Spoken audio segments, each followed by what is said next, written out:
My top tip would be to focus on the in-country volunteers, getting them to work one-on-one with the UK volunteers to explain to them what the cross-cultural issues are. As we all know, knowledge is power, so you make sure to provide the volunteers as much information as possible on whatever it is they want to learn about. And where you realize that wrong information is being directed to them, you have to be there to always make sure that you clarify so that you get them comfortable, confident, and them not embarrassing themselves in passing wrong information. I think it's really important to recognise the diversity of the group and also really appreciate that diversity. So in my team there was a huge mix of people from all different cultures, and there was people from all over the UK, and there was volunteers from many different states in India as well. I did find that active citizenship days in particular were a really good opportunity to get to know one another and share those cultures. So we did that through activities where we would just talk a bit about our lives, or also about social issues that really mattered to us.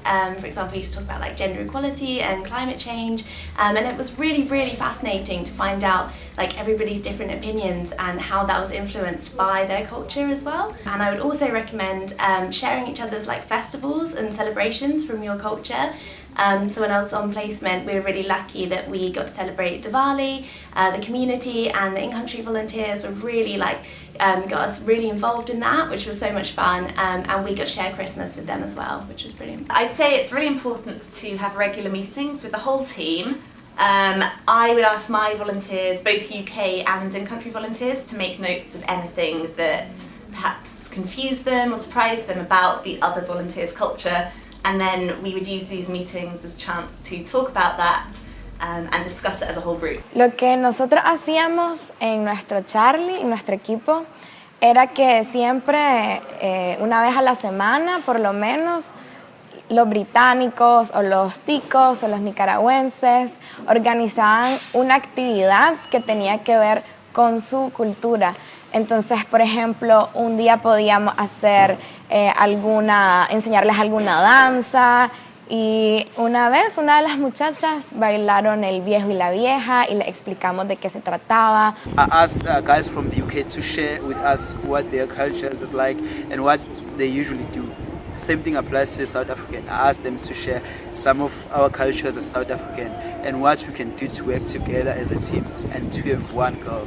Pues con mis compañeros de equipo y los voluntarios nosotros hacíamos intercambio de escenas. En ese intercambio de escenas lo hacíamos cada viernes, entonces cada voluntario iba a la casa de otro voluntario a comer y a tener una plática más privada. No importaba si no hablaban el mismo idioma, pero lo que importaba es ese momento que ellos compartían. Cross-cultural learning is so important to working with the UK volunteers and in-country volunteers. Bangladesh and UK have a different culture, and we try to inform the UK volunteers they should try to follow Bangladeshi culture when they come to Bangladesh, and the in-country volunteer to teach them to some Bangladeshi culture that will be good for the working together. So what I found really useful is when doing group work is to make sure that the groups have a mixture of in-country volunteers and British volunteers, so that they're really working together with each other. And also in one of my groups we found it really, really useful to have one evening a week where we all socialise with each other, and you can maybe do what we did, because we were in Nicaragua, we had 1 week as a Latino night and then 1 week as a British night, and then you can really share cultures that way as well. You should always remember that every individual in that team is unique and therefore different. So making an effort to learn the individuals before you draw a general line of how things will be working is key. When the team just arrives, probably everyone will talk first to the people they feel more comfortable with.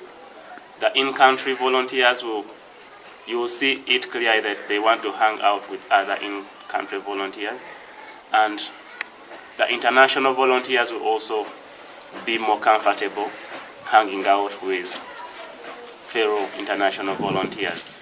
So this is where the games of first contact and other activities facilitated by, of course, the team leaders come in where they are put in groups of male, female, in-country and out-country, and they right away start working with each other.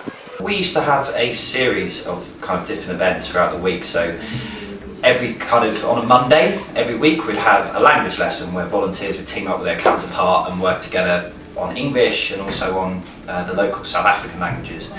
We also used to have a Come Dine With Me event, so every week a different volunteer pairing would run a Come Dine With Me even for the rest of the team, so they'd have a budget and they'd have to run an event during that, so they'd either do a talk about the community, we'd try and get community members there and the host families as well. Es importante de que cuando estemos trabajando en los equipos se combinen los nicas con los británicos o los ticos para que los chicos vayan intercambiando y vayan conociéndose un poco más.